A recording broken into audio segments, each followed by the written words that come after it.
Eagle இந்த படத்தோட ரிவ்யூக்குள்ளே போகிறோம். ஸ்டார்டிங் போனது டெல்லியில் காட்டுறாங்க. டெல்லியில் நம்ம அனுப்பாம அவங்க ரிப்போர்ட்டர் இருக்காங்க.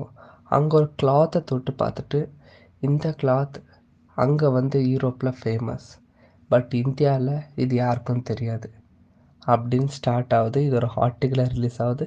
இதுக்கு மேலே ஏற்றுறாங்க ஒரு வைப். சரி, அப்படியே அது கண்டினியூ பண்ணி ஒவ்வொருத்தரும் ஒரு கேரக்டர் ஒரு மாதிரி ஹீரோ பற்றி சொல்லினே இருப்பாங்க. ஒருத்தர் என்னமோ ஷூட்ருன்றாரு, ஒருத்தர் என்னமோ இதுன்றாரு அதுன்றாரு. இதெல்லாம் சேர்த்து ஒருத்தர் தானா அப்படின்னு அனுப்பாமல் கூட நம்மளுக்கும் ட்ராவல் பண்ணி காட்டினிருப்பாங்க. பட் இவங்க காமிச்ச விதான ஸ்க்ரீன் பிளே சில இடத்துல ரொம்ப நல்லாவே ஒர்க் ஆச்சுன்னு சொல்லுவேன். ஏன்னா ஒரு ஃபைட் இருக்குல்ல, அந்த ஒரு பில்டிங்கே ஃபுல்லாக கன்ஸில் லோட் பண்ணி வச்சுருப்பாங்க. லாஸ்ட் அங்கே ஒரு சிலை செஞ்சுருப்பாங்க. அந்த சிலையில் கூட கையில் கன்று வர மாதிரி பண்ணி வச்சுருப்பாங்க.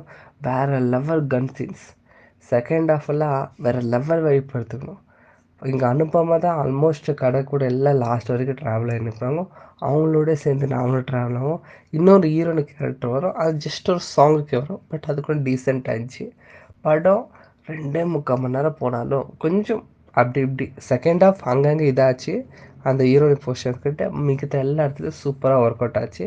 எனக்கு தெரிஞ்சு இது ஒரு ஆக்ஷன் பிளாக்காக தான் இருக்கும். அது இன்டர்வலில் விட்டுருக்காங்க பாருங்கள். கிளாக் வைஸ் ஒரு கன் ஃபைட்டு செம்மையாக இருந்துச்சு. அங்கே தான் படம் சூடு பிடிச்சிச்சு. நன்றி. ரிவ்யூ எப்படிச்சுன்னு சொல்லிட்டு கமெண்ட் பண்ணிக்கோங்க. தேங்க்யூ.